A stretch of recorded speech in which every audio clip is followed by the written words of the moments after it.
Сколько белоснежных простыней нужно гостинице на 30 номеров? 15 номеров в этой гостинице двухспальные, 10 односпальные и 5 трехспальные. А это значит, что в гостинице у нас 55 спальных мест. Вес одного комплекта постельного белья и махры на человека 5,5 килограммов. Таким образом, у нас получается 302,5 килограммов белоснежного постельного белья и махры в сутки.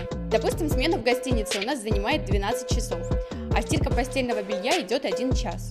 Таким образом, для обработки данного количества белья в гостинице нам понадобится 2 колонны LG на 15 килограммов. Если одна из этих колонн станет на сервисное обслуживание, гостиницу сможет обслуживать другая колонна в 2 смены.